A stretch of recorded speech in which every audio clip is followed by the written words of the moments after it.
Deep in the forests of North America, a creature is said to exist. A creature that people are encountering. Seriously, look how big it is. With far too many reports to ignore, there are elements of truth behind these accounts that mankind can no longer It's ignore. created almost this obsession where I need to find out Could a more. breeding population of large, upright, hairy hominids really exist in North America? Or is there something more paranormal at work here? DT Woods. If just one footprint, one wood knock, or one howl is real, then man's understanding of primate evolution would be changed forever.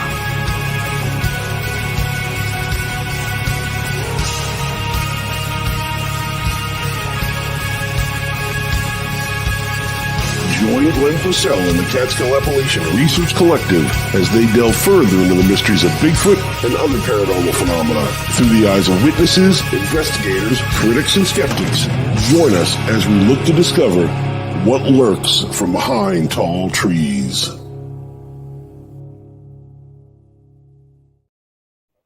Hi, everybody. It's been a while. I think we haven't been live since before the festival. Actually, we had some cancellations due to computer problems and people moving, and so tonight's going to be a great show. Actually, we're having some slight computer problems tonight. I had to reboot.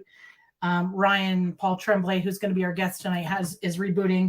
He says he's on his way. So I think he's joining us now. So let's get that started. Yep, he is backstage. Let me bring him on. Hey! Let's see if maybe there's a little lag there. Hi, Ryan. Can you hear me? Hey. Hey. I'm here finally. I'm sorry. No, you're all fine. I was having computer issues too. I come in and the computer just wouldn't come up. How you doing? I don't know what's happening. Mine just like, yeah, mine updated and all that crap. I'm like, oh, bad time. So everybody, we're here tonight with Ryan Paul Tremblay. He was on before with us and we talked about skinwalkers.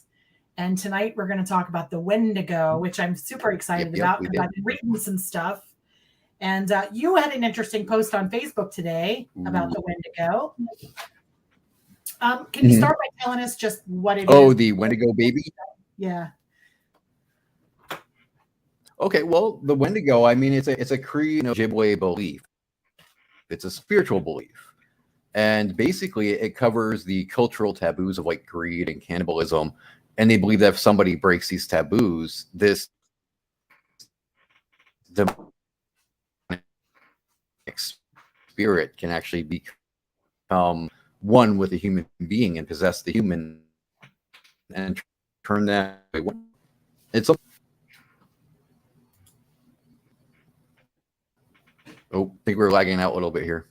Yeah, we are. Uh-oh. So I always thought of the Wendigo as like a, I mean, this is before even looking up anything about the Wendigo. I thought it was more like a cryptid creature, kind of like a Bigfoot or a chupacabra or a Mothman or a Jersey Devil, all of those. But it's not really. Right. No, a lot of people were actually under that misconception too. Yeah. A lot of people think it's like this stag-headed, deer-headed thing that runs around with human legs and it attacks. Is it my computer or yours? I'm not sure. Let's see if the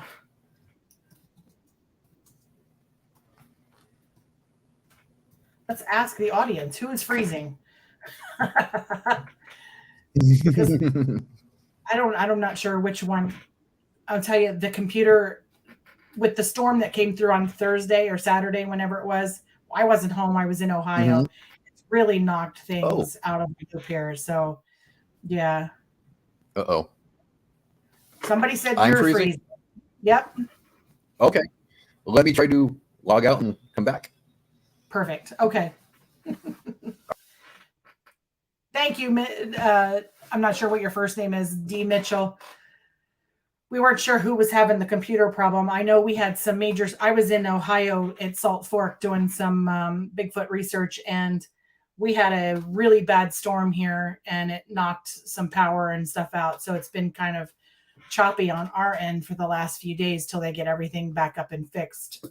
So I wasn't sure if it was me freezing or his freezing. Thank you, David. That's perfect. Hello, Melissa. Hello, David. I see that you're here too. David Lester, Donald, Henry. Nice to see everybody. He's going to try logging out and logging back in. So we'll see what's going on. Here he comes. Never mind my barking dogs. Ooh, wow. I upset somebody by coming back in. Uh-oh. A flea probably. They're like going crazy. So. Oh, boy. Oh, my goodness. So They sound like really big dogs. I have 2 full-blooded bloodhounds. They're about 100 pounds apiece. So they're like, wow. Yeah. Those are some big boys. They are some very big boys. So, So back to the Wendigo. Okay. So it is not, correct me if I'm wrong, from what I was reading today, it is not a deer horned thing, is it? Am I correct? No.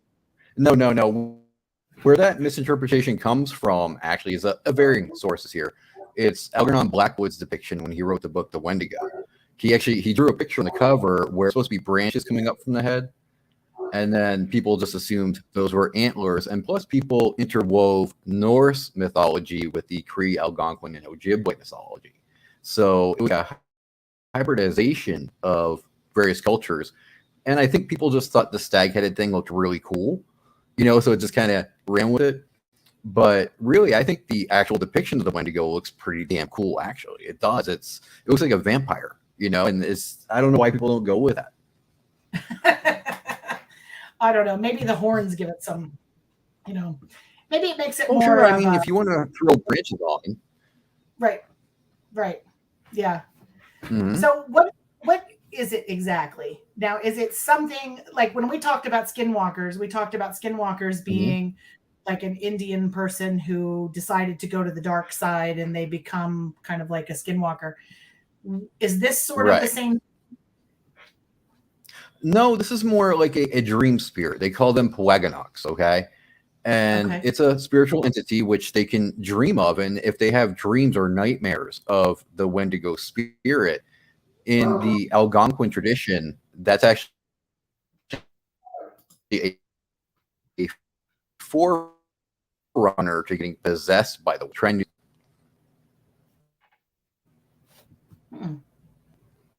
So David Mitchell says that was from Algernon. You learned something new today. Yeah. See, we never know. So what is their purpose? Their purpose is just basically to screw with people's lives. They're here just to possess other people and to make more vessels for the Wendigo. And easily what I do for the more easier breakdown of a Wendigo, there's 3 different categories to break them into. Okay. You got the demon. I'll use demon because everybody's familiar with that term. Okay. So you got the demon Wendigo. Then you got the creature that everybody says is the Wendigo, the thing that's running around in the woods, killing people.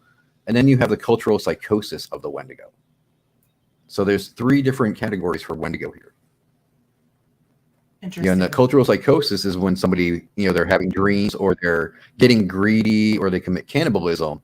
That's all these things that people believe will bring the Wendigo spirit into a human and turn them into a Wendigo themselves. Wow. I don't know that I ever want to see that happen. It's creepy, I know. I used to want to see a Wendigo, but after doing all this research, I'm like, what's up? Think I'll pass, right? Is that what you're thinking? After doing all this research, you're like, I think I'll pass. Maybe from a distance, through a long scope rifle or whatever, where it can be like a safe distance away and it doesn't know I'm there. Because if it Right. knows I'm there, we're gonna have problems. So no. Now, are these things capable of killing people? Yes, absolutely. They absolutely are. They can actually, they can toy with you in your nightmares. And they do is they can slowly chisel away at your sanity until you go so insane that you're actually self-harming. And they can Oh, actually lead you to murder somebody else, which in turn would, get you murdered back in the day. right, right. Very interesting. So, So they're not good. They're not good by any means. This is why any tribe that believes in them, they don't want to speak the name. now is this just an Indian cultural thing, or is this something that can attack anyone? Yeah. So it's basically Well, from my studies, I mean, it attacks the members of the tribes. Yeah. okay. So it So doesn't kind want of anything to do with the people outside the tribe for some reason. I'm not right, right. So kind of like the sure why, skinwalker, right? but Because the skinwalkers do the same thing. They just attack people from their tribes. yeah, Basically, sort of. like that. Yeah. Okay. Right. And you can hold them in the same regard, but don't hold them in the same regard either. So Right, right, right. So I'm trying to think of some of the stuff. I actually screenshotted something that I saw today that I thought was pretty interesting. And I wanted to make sure to oh, yeah, now I'm thinking here. Let me read here because I was at work today, so I was like trying to read this stuff in between calls. right. So let's see here. So how do you avoid these things? Like if something comes to you, I mean, obviously it's probably not going to come to me because I'm not associated with an Indian tribe. But Right. if you are of Indian heritage and something like this happens, how do you get away from it? Like, what is I mean, is it like a This vampire? Are we carrying steaks and salt and no. garlic? Well, funny enough, in a way, in a very weird sort of way. Okay, so if somebody, say I was a Native American, I was, having dreams of the Wendigo, I would have to go tell my shaman. I'd have to tell my elders, and Okay. they would perform a shaking tent ceremony. This is where they have the peace pipes and they do the chants and the beating of the drums, and they, do their little blessing ways in order to pull the Wendigo out of me. And what they would do during this is they would actually feed me hot beef tallow, beef fat, because they believe that the hot beef fat melts the icy heart of the Wendigo. And if that didn't work, if I was still having persistent dreams or nightmares of the Wendigo, I'm not going to have a very nice ending. They're going to exile me from the tribe, and I'm probably going to die out there by myself. So really, there's not much they can do. Once somebody really has a lot of nightmares of the Wendigo, it's like you're cursed. That's it. If you keep having reoccurring dreams night after night after night, they'll do what they can to try to help you. But if that doesn't work and these dreams keep coming back, then they pretty much look at you like you are possessed by the Wendigo. There's no hope for you, so get on out of here. Wow. Mm-hmm. That's kind of crazy. Yeah. So pretty much there's like no, like once you're really taken over by the Wendigo, that's pretty much it. Yeah, pretty much. Have you ever heard of stories where somebody overcomes the Wendigo? Yeah, there was a Wendigo hunter, actually. His name was Jack Fiddler. And he claims to have killed over 27 Wendigo people.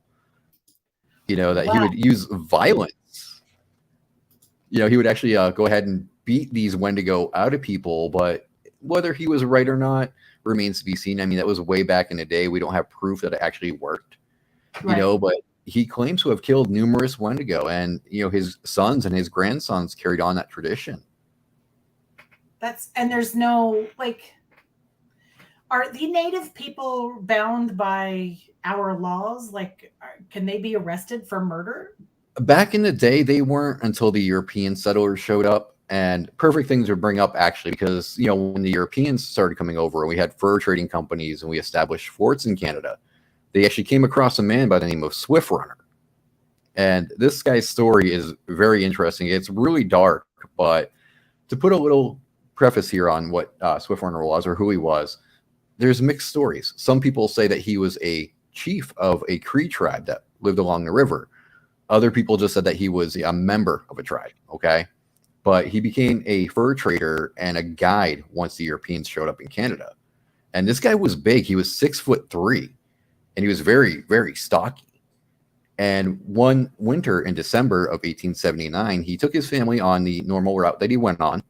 And he came back a couple weeks later, and he was telling everybody in the tavern how food had run low, there was nothing to eat, and he murdered his family.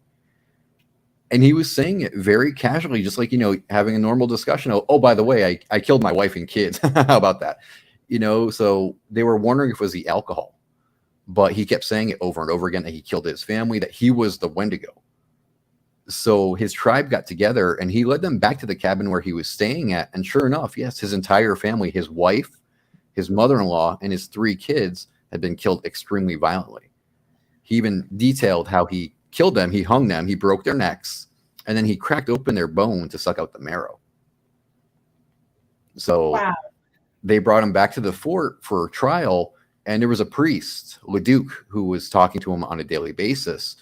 He confided in Leduc and said that he was having nightmares of the Wendigo for months and months and months. So his people were instantly up at arms. They knew he's the Wendigo.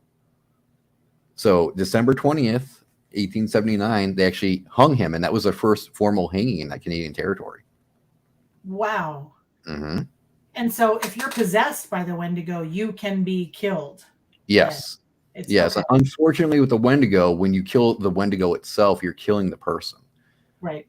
And what they really believe is that when you kill the person, the spirit of the Wendigo escapes and it goes back into nature. So it wants to come back and possess somebody else.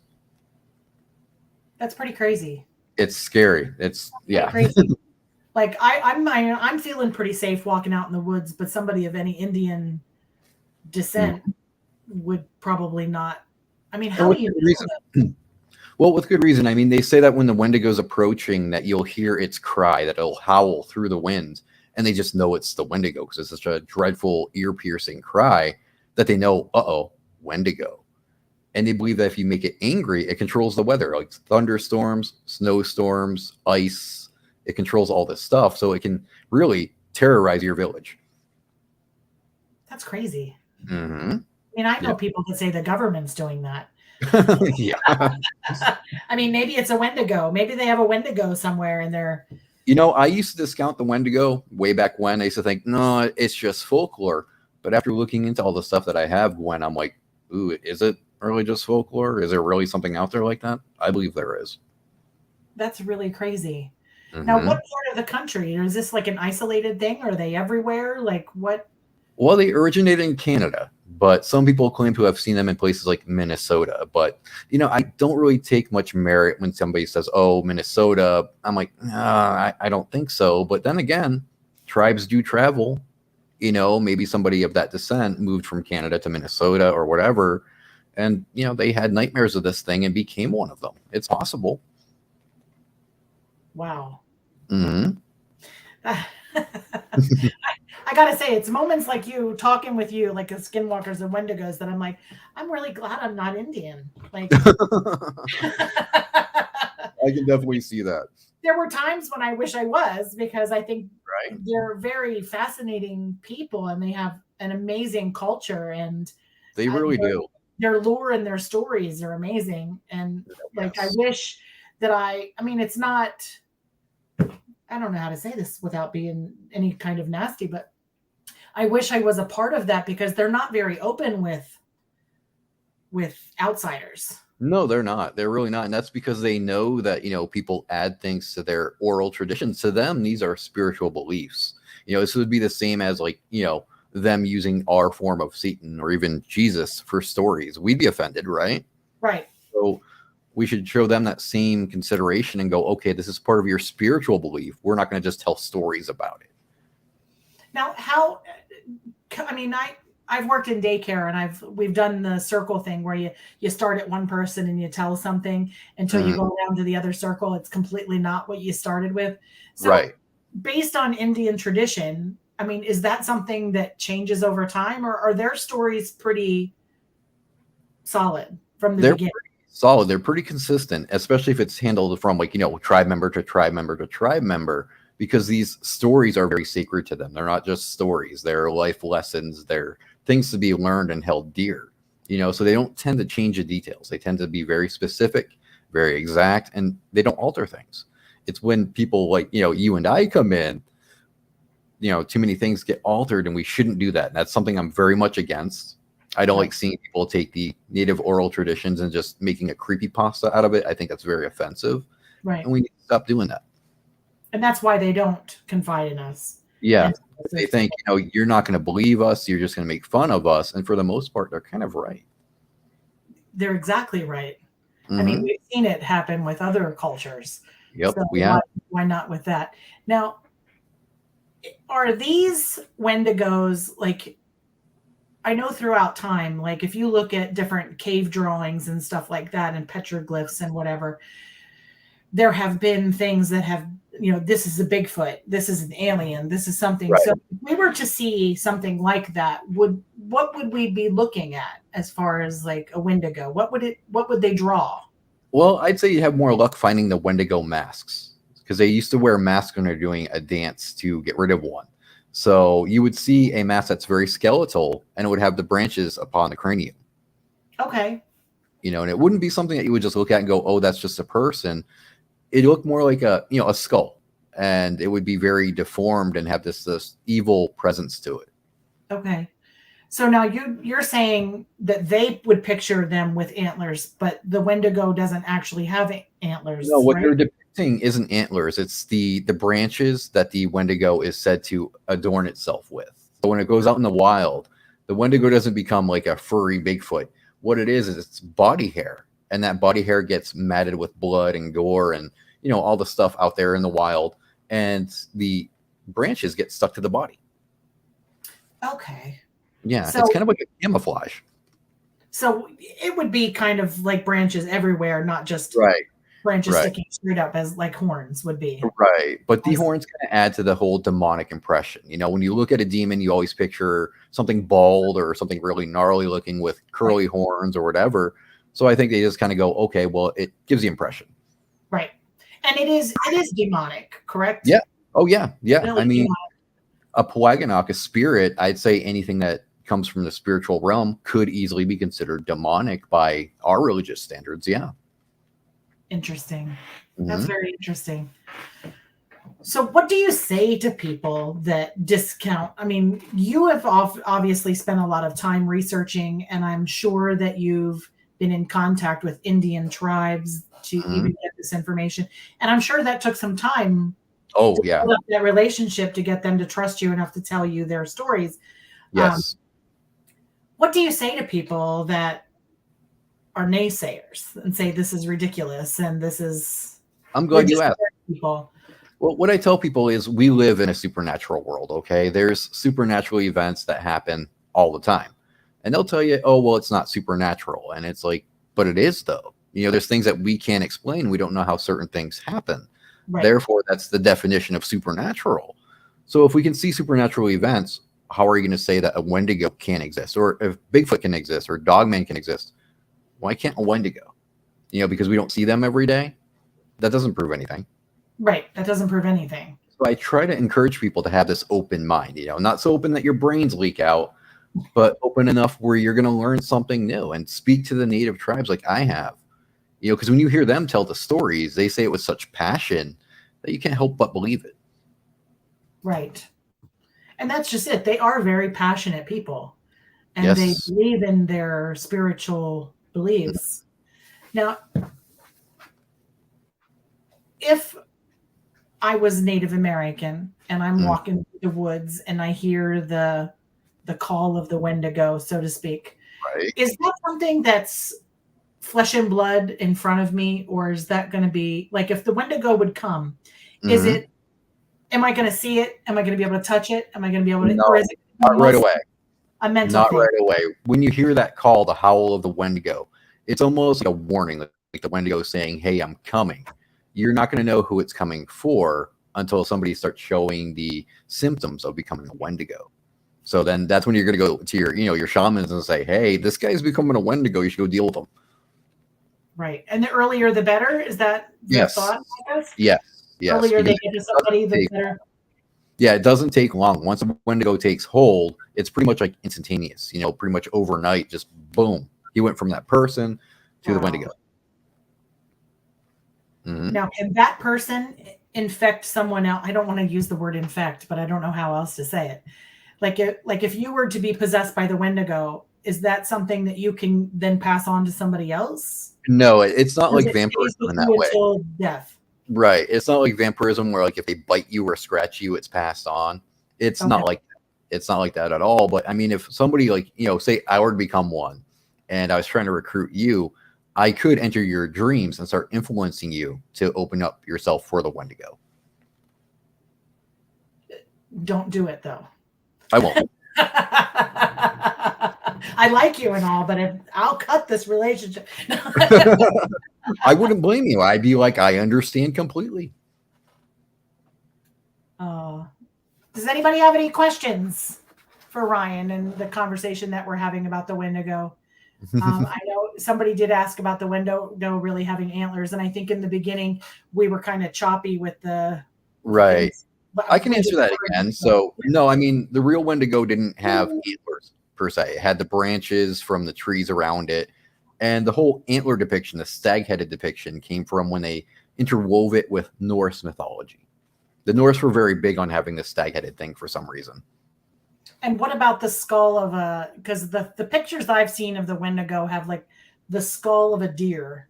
That's that's more mistranslation of when they bred the Wendigo with the Skinwalker lore.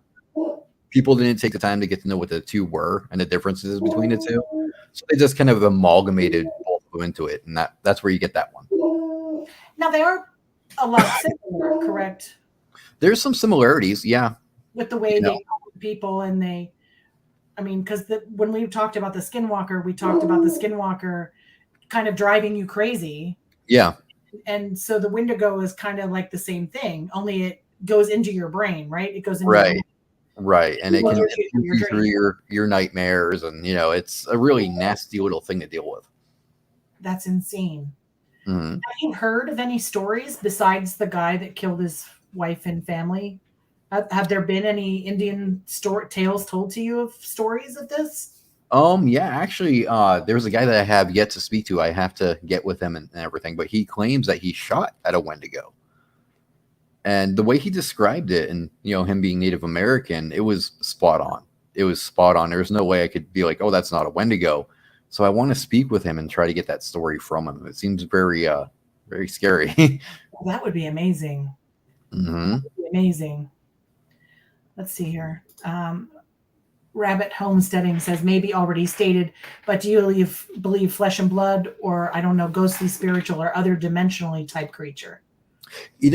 I'd have to say both spiritual and other dimension. I mean, if it's a spirit, it probably lingers in another dimension for a time, then crosses over.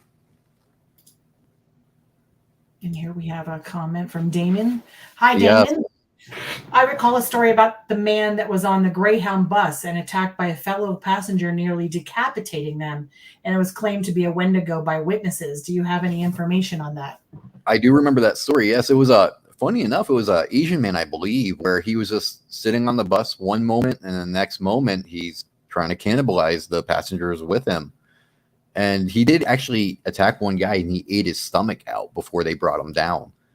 So, yeah, I mean, they say it's Wendigo psychosis, but, what made him think he was a Wendigo? He was probably having nightmares, yeah? Cannibalism is a thing with this? Yeah, oh, yeah. Yeah, cannibalism is very much a Wendigo lore. It's bait to the Wendigo.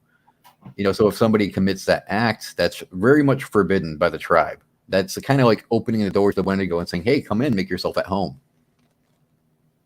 Wow. Damien says, thank you. You're welcome, Damien. That's incredible. Mm-hmm. Like he just 1 second was sitting there and the next second he's attacking this guy and eating his stomach.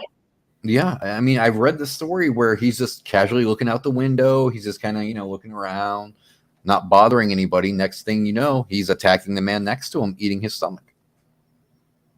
And nobody stopped this? They tried to, but I mean, he was going after them too. What are you going to do if somebody's trying to bite your flesh off? Yeah, that's bizarre. Mm-hmm. I think he would have been placed in a psych facility at some point. Well, from what I remember from the story, they had to shoot him. Are you kidding? Yeah, because he was just so crazy. He was, off the rails. He was insane. He was nuts. But that just doesn't happen overnight, correct? No, and everybody used to say it was just a psychosis that people believed, this whole Wendigo thing, and they went crazy, and it was called Wendigo psychosis. But now they're actually finding little kinks in that armor. A lot of things aren't lining up, so you got to kind of second guess Wendigo psychosis. Interesting. So I'm still back at the eating the guy's stomach on the bus. That's really like, if I'm a paramedic, I can just imagine coming to that scene and I'd be like, excuse me, he did. Yeah, like, this really happens? Oh boy. Oh yeah. That's really gross and creepy. Yeah. And is that really common, cannibalism? No. I mean, it was very much frowned upon by the tribes, so not a lot of members would do it. And I think they kind of created that whole don't do cannibalism both as a precautionary thing and as a way of avoiding any Wendigo. So that's what, let's see, Prairie Fire says, actually, that was the case of a guy on a touring bus. Yep. And Damien replied with, I believe the bus pulled over and people fled and the police had to shoot him because he wasn't responding and his actions were so crazy. Correct, Damien. Prairie Fire says that he was taken into custody. Do you know the ending? You said yourself that you thought he was. Yeah, I'm pretty sure they had to end up putting him down. Yeah. Wow, that's incredible. Mm-hmm. Yep. I'm just thinking, like, that is a really crazy story. Like, I've never heard stories like this before. Yeah, it's pretty terrifying when you get into it. Mm-hmm. I'm really gonna have to look at that story when we're all done. I'm gonna be, because I saw several things today about Prairie Fire says he's free now. I don't know. We're talking about the same guy there, Prairie. Yeah, he said he went off his meds, and he's actually free now. No. Not after how he killed somebody like that. I don't think he'd be free that quickly. No, not even off his meds. I think they'd keep him in custody for a while. Yeah. So are the Indian people, like, if this were to happen today, and somebody had to kill the person possessed by the Wendigo, is that something they go to jail for? I would think so. Yeah, I would definitely think so. They wouldn't be able to plead their case. No, they pretty much have to have their ceremonies and, not resort to violence and just hope that got rid of it. But they couldn't resort to the old ways. Yeah, but you can't stop this thing, right? No, essentially. But you got to understand, though, that white men don't follow their customs and traditions. To us, it seems crazy when really it shouldn't. Right. So if they just kind of banish this person and say you can't be here anymore because this isn't working, everything we're doing for you isn't working, and this person goes out, and I mean, could come back in a very terrible form, Right. That's really crazy, because then somebody else will be dealing with this gentleman or person. It could be a woman, even. I mean, this person, and they could be killed. And or put in prison. Correct. That's scary to think about, isn't it? What would happen if they were in prison? He'd have a smorgasbord. Well, that's one way of saving some tax dollars, I guess. But I mean, that's really, like, I know Hannibal Lecter was a movie person, you know what I mean? But it brings to light, I mean, there have been people that have cannibalized people. Oh yeah, definitely. In the books of Hannibal Lecter, they kind of had the Wendigo show up once in a while. I think in the TV show, he did turn into a Wendigo as well. Oh, really? Yeah. What TV show was that? Oh, I'm trying to think which one it was, but I remember there was like pictures floating around where it looked so real and so good. Everybody's like, "Oh my God, that's a real Wendigo." Only to find out it's from a TV show. I'm like, oh. Well, I'm gonna have to check that out because I've watched all of the Hannibal Lecter movies. I'll tell you what I'll do after the show. I'll look it up and try to find it for you, and I'll send it to you on Facebook. Yeah, send it to me because I would love to see that. That would be awesome. Absolutely. Wendell Mosley wants to know, do you think that's what's happened in Florida? Is that the guy where he was eating the face off a homeless guy? I think that is in Florida. I was going to give you the obligatory, no, man, it's Florida, but. Let's see here. I'm looking to see if he answers. Oh, he is free. That's what somebody said. Wow. Yeah, Damien said it. Whoa. Prairie Friars. He must have looked it up. Prairie Friars, correct. He is free. Wow. That's kind of bizarre. That is. Wow. That kind of a violent crime, and he's walking around now. Oh, yeah. boy. And psych meds. Do you think that's something that will help? You know, it might. I mean, if it was something that influenced the way the guy was dreaming, then possibly, yeah. Because if they can stop the nightmares of the Wendigo, it's kind of like, you know, you're cutting off its voice. It can't talk to the person. It can't influence the person. Wendell Mosley says yes. He's talking about the Florida thing. I'm not sure I'm up on the events in Florida. If I remember correctly, that was the guy that was like on bath salts or something, or so they say. And they found him eating the face of a homeless guy. That's crazy. Another reason not to go to Florida, right? But I also deal with patients who are taking bath salts, and I have yet to see somebody eat somebody's face off. Yeah, you know, I didn't really buy into that because I'm like, wait, bath salts are going to turn you into a ravenous monster? Really? That doesn't seem likely.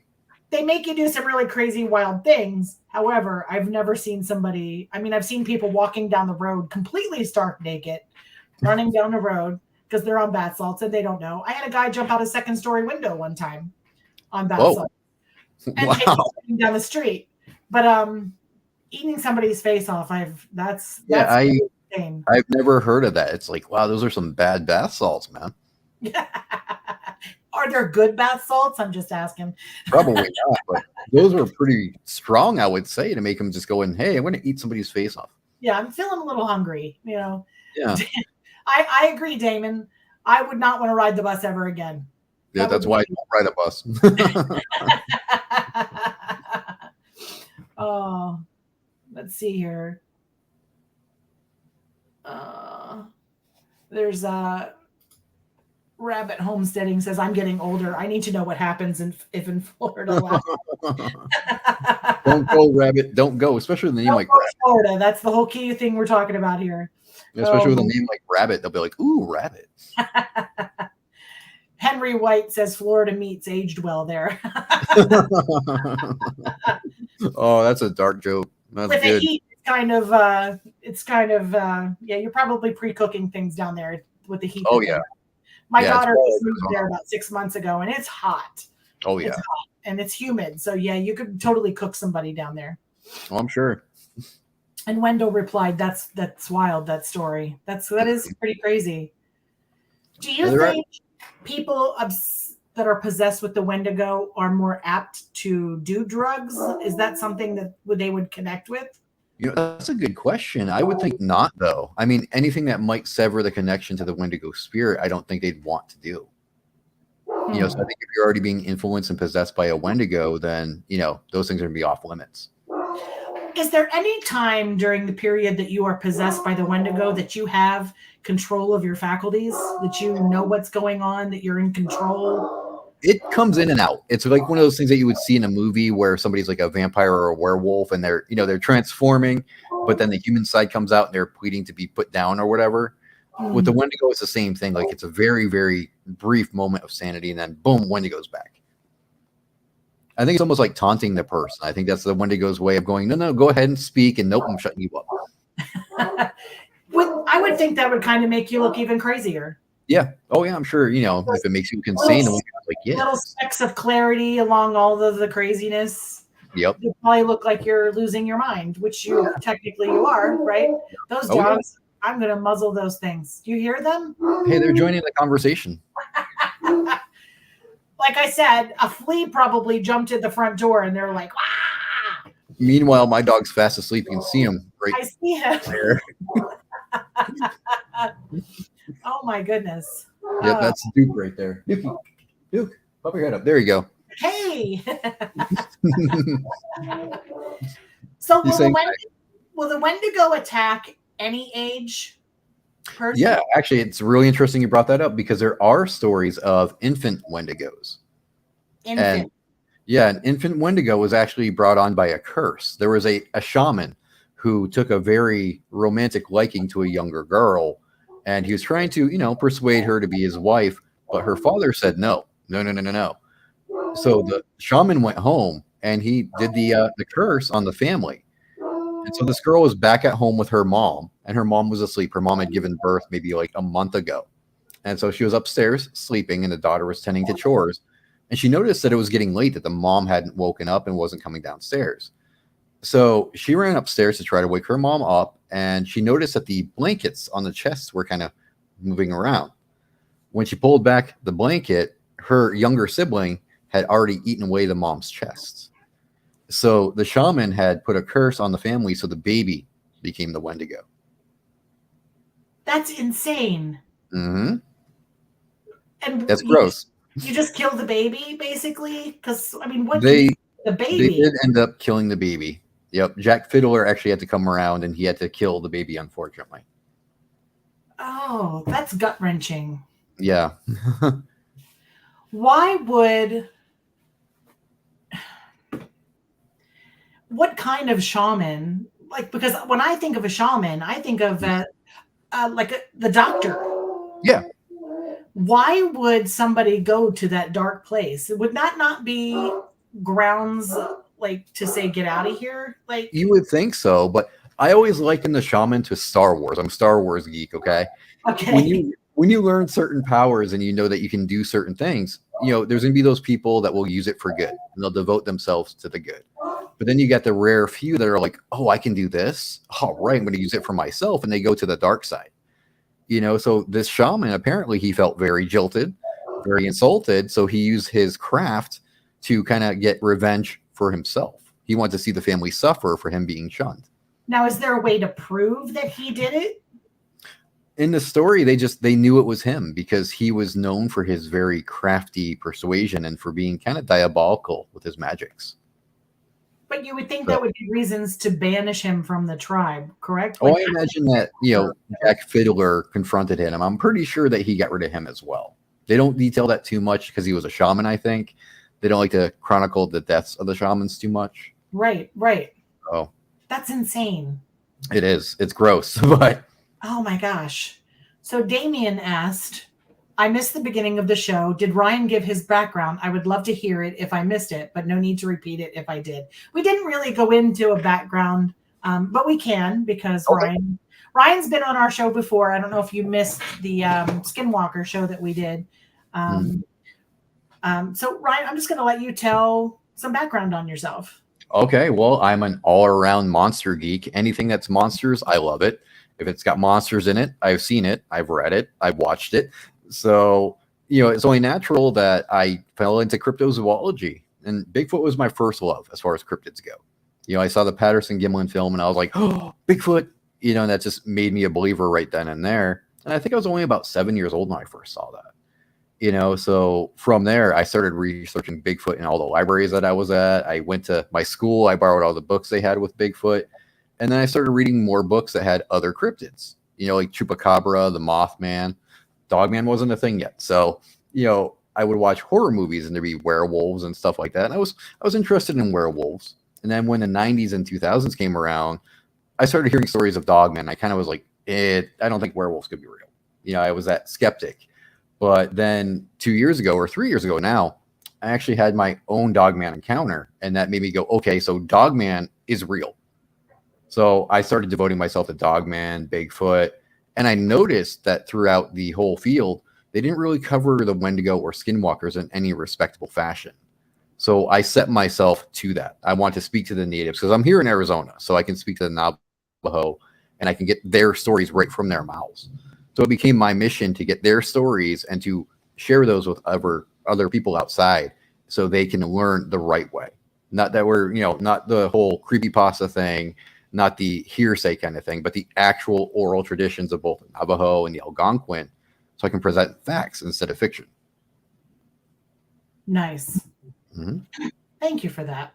Because I don't think we ever really did that. We kind of just jumped into whatever subject we've been talking about. So Do you find, now you're in Arizona and you've talked to the different tribes that are there, do you find similar stories, or are they kind of different in different areas of the country? Like if you were to come to Pennsylvania, would it be very similar, or would the stories vary depending on the area? There's a lot of similarities. They might use different names, they might use different locales, but their stories are very, very similar, especially when you're talking about something like cryptids that might pertain to, their stories. They're very precise and they don't differ too much, which makes you wonder if all these tribes are seeing something like this, is it really out there? Yeah, because if they're all describing the same thing, I mean, Mhm. back in the day, the tribes didn't travel that much. So a Right. tribe from Arizona would almost never come in contact with somebody from Pennsylvania. So to Right. have a similar story Mhm. is pretty mind blowing Yeah, and what because really catches your eye with them is like, they all the different tribes, they all have different names for Bigfoot. There's not a tribe out there that doesn't have their own unique name for Bigfoot at all. And it's like, if all these tribes all across the United States have names for something out there, then they cross paths with it at the same time at some point. So you have to actually look into that and go, okay, what did they see? Whether it be the Genosqua, the Gugwe, the Zuniqua, whatever, they're seeing something out there. interesting. Hmm. What kind of names, like if I were to, when I Googled the Wendigo, of course I got the stuff for the Wendigo. But Right. if I were to wanted to Google another name for the Wendigo, what other names would we look for? Well, you could look up Wittigo, Wittiko, or Wendigo, not Winnebago, Wendigo. Yeah, if I But could pull up a interestingly Google and they'd be enough, like, I think I got that wrong. right, right. Well, a lot of people ask me, hey, is Bigfoot related to Wendigo? The answer is yes and no, because the Micmac have a name for Bigfoot, Wendigo, with an I, Windigo. So, the fact that they named a Bigfoot like that, Wendigo, makes you wonder if this Bigfoot type over in Maine was aggressive and ate people. Hmm. Henry says, to name a thing gives you power over it. Yep, Does that apply to the 100%. Wendigo? Yeah. Yeah, but I think they feel like it kind of gives them a sense of control, but they also know what to call the enemy. It's one of those things of know your enemy and know it well. Yeah. Yeah. Mhm. Keep your enemies closer. Well, Keep in your this friends case, they're closer. like, Keep keep your that enemies enemy closer. way, way far away from us. David Mitchell says, Yep, way to go. okay. He's correct. Now, do these names, are they varied over the country or over the world? Are there Wendigos in other countries? Not that I've heard of, no, but I mean, I always had this belief that if something becomes known, right, why can't that, whatever it is, be passed on to other countries, and why can't that come into existence, especially if it's a demon, right? Right. Is a demon going to be just, stuck in Canada? Why would it be? It's a demon. It could show up wherever it wanted, I would think. So maybe there are stories of Wendigo elsewhere, and we haven't heard it yet. That's interesting. Or, something to think about too. Maybe in Europe, maybe the Wendigo was kind of behind the werewolf legends. I mean, if you think about it, a man turning into a monster, then eating people at night, sounds an awful lot like Wendigo. Yeah, that's true. Yeah. And they call it a werewolf. Yeah. Right. Interesting. It's So possible. do you think they eat people because they're hungry, or they eat people because it's like consuming their soul? I think it's both. I really do. I think because they enjoy conquering humans, and they know that feed their energies. And according to legend, whenever Wendigo eats somebody, it grows in size. So this thing can grow to enormous proportions if it eats enough people. So you're talking one day we could have like the Stay Puft Marshmallow Man. This, I mean, Yeah. just for size comparison, like Yeah. tromping down New York City, hunting people down. Yeah, you could. So According to their legends, you could. If left unchecked and ate enough people, absolutely. Let's see here. Henry says Baba Yaga. That's possible. If you look into the Baba Yaga tales, yeah. I've never heard of that. It's a witch. Oh, Mhm. I need to She look lives in that a up. house that's on stilts. She what? She lives in a house that's on stilts. I don't even want to know why. Huh. Let's see here. Damien says Yetis, Almas, Bigfoot, different countries have different names for perhaps the same creature. Yep. Is it possible that in another country they're called Bigfoot even though it's not a Bigfoot? Because like you said, yeah. people kind of put them in the same Oh, definitely. Most definitely. sometimes. Absolutely. 100%. That's really crazy. It's really creepy to think about these things being out there and not. And You're not it's well, such a thing, right? It's a spiritual thing, and to have it just attack you. Yep. Like one day you're fine, and the next day you're nuts. Like, yeah. I And they say that a victim or the intended victim can't outrun the Wendigo. If a Wendigo chooses a person, it almost has like the ability to foresee the future, and it knows where that victim's going to run and hide. You can't run or hide from the Wendigo. So when it locks on you, that's it. Yep. Like you're not hiding in a closet or under a bed or. No, it's going to find you. And according to legend, no matter how far you run, you can go to a different country, different state, whatever. It's going to know where you are.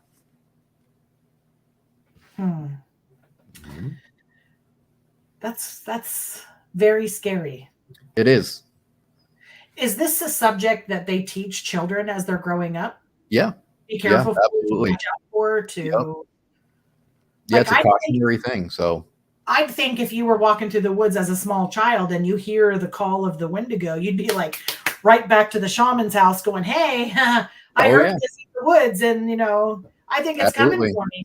Because you wouldn't hear it unless it's coming for you, correct? Right. So if you hear it, you pretty much know you are. There's trouble. Yeah. I did something to mess up here. Wow. I mean, what's really cool though is with the dreams, though, there are certain things they look for. Like if the person's dreaming of porcupines or owls, those are actually representatives of the Wendigo. So he or she will know, hey, I'm dreaming of porcupines and owls. I better go talk to my shaman. Because usually what will happen is you'll see the porcupines and the owls first, and then along comes the Wendigo in your dream, and it's starting to mess with your dreams and influencing you through your dreams. Now, when you say you're seeing the Wendigo in your dreams, are you seeing the Wendigo, or is it portraying itself as something else? You'll normally see the Wendigo itself. It wants you to know, hey, I know who you are. I chose you, so I'm going to be in your dreams for a while till you join me. So. And when you say they use an owl or a porcupine, are we talking about you have a dream that you see an owl fly through your dreams? Is that, or is it something more specific? Well, with the owls, it's normally like if they fly through your dreams or they're watching you in your dream. A porcupine, it's a really interesting story with the porcupine tries to get you to eat it. And if you feast on that porcupine in your dream, it's like you just open the door to the Wendigo.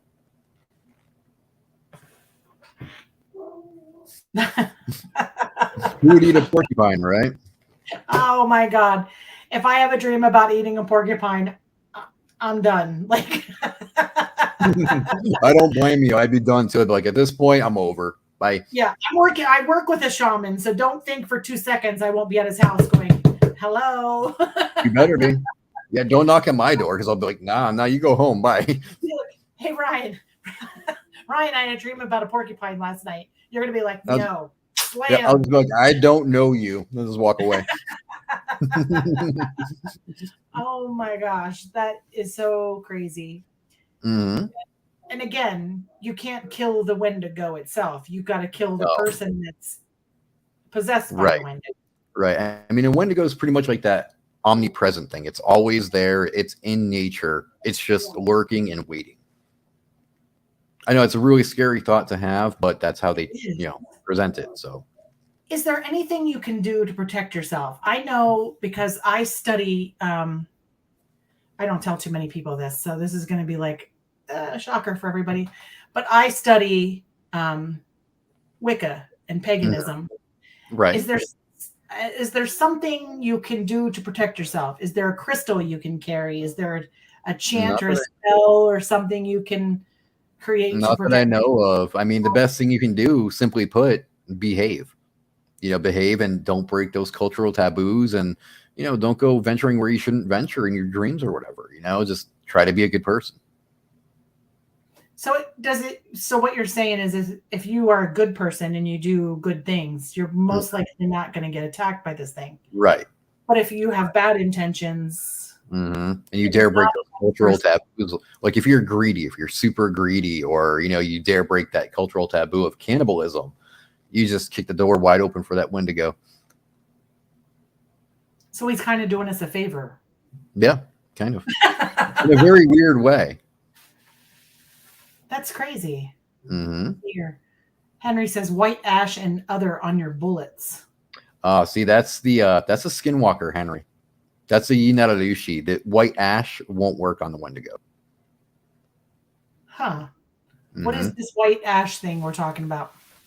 White ash is a weakness that the Yinararushi have. They believe that if you shoot a Yinararushi with the bullets that are immersed in this white ash, it'll actually break through their spirit and it'll kill their physical body. Wow. Yeah. But that same thing does not apply to the Wendigo. No, usually the only way to really defeat a Wendigo, if you can get close enough to it and you're ballsy enough to do it, is to pierce its heart. But you got to have a silver dagger. And then what you got to do after you kill that Wendigo, you got to chop its body up, burn the body down to ash, bury the ash in a silver box, then bury that little box on hollow ground.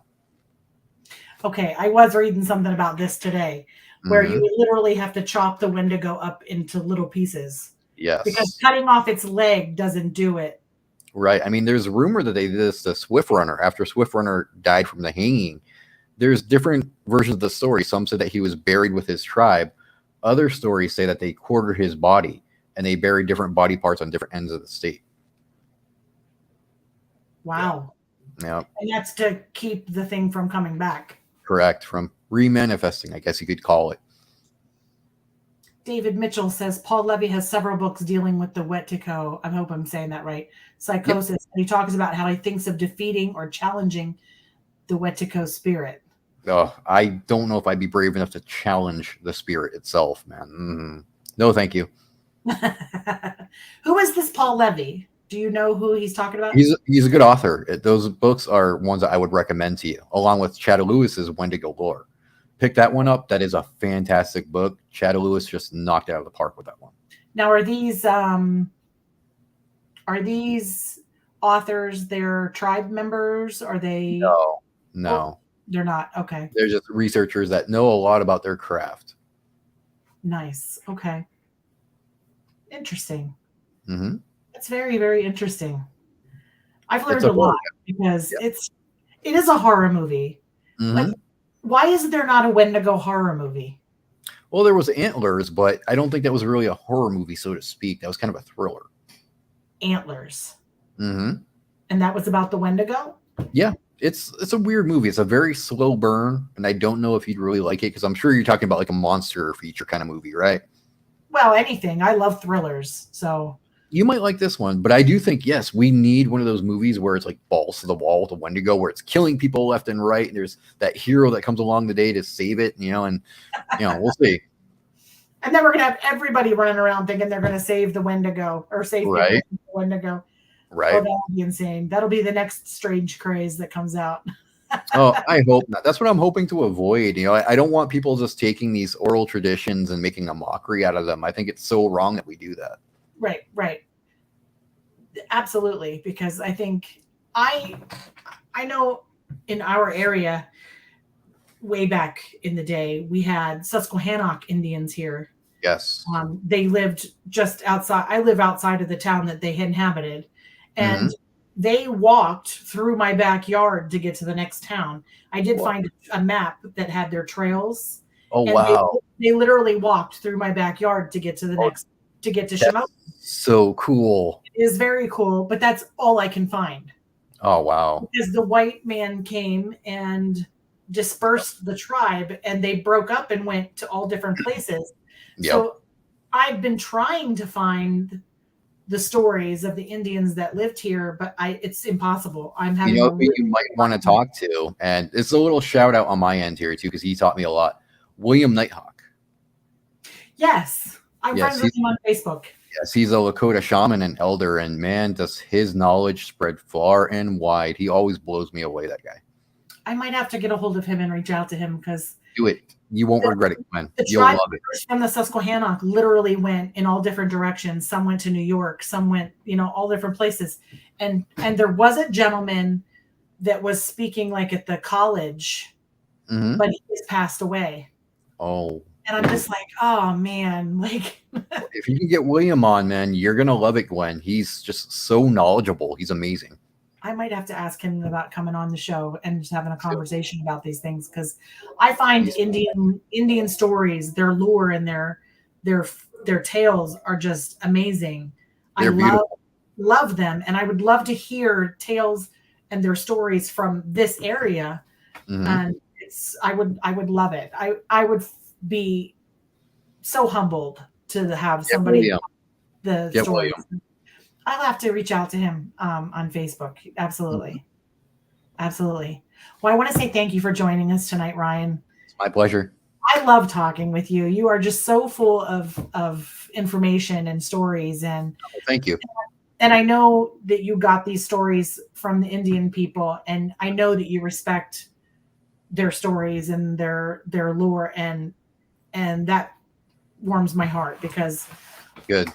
Yeah. And so I'd love to hear those stories, because I love to see the progression to today. You know what I mean? Yeah. The different stories that they have, like about Bigfoot and right and things like that. Well, I've got plenty of Bigfoot ones if you want me to come back on and tell you about those. You're damn right. Let's do it. Okay. All right. You set it up. I'll be there. Let's do it, because I would love it. I would absolutely love it. So me too. That would be awesome. Well, everybody, we are going to sign off tonight. Hang on there, Ryan, until we get through the ending and everything. I want to thank everybody for coming on. Remember that Friday night this week in Bigfoot, it's the fastest and the best 30 minutes of the Bigfoot world, all wrapped up into 30 minutes. And they do a great job on that show, and they're getting a lot of conversation from that show. So don't miss it. It airs every Friday night. We'll share the link on all of the pages that I've been sharing this link on, that you guys all joined on to see. We had quite a few people in chatting with us tonight, Ryan. So that's pretty cool. Yeah. Awesome. Yeah. So let's see here. So I'm going to take us out. Everybody have a great night, and look forward to seeing you in 2 weeks when we're on with Terry Wendell. We're going to talk about everybody. And the Yowie National Forest, or whatever it's called, the Uwharrie. That's what it is, Uwharrie Forest. I would love to freaking go there. Yes. That'd be awesome. So we'll be talking with Terry Wendell in 2 weeks, and everybody have a great night. This has been a CARC Universal production.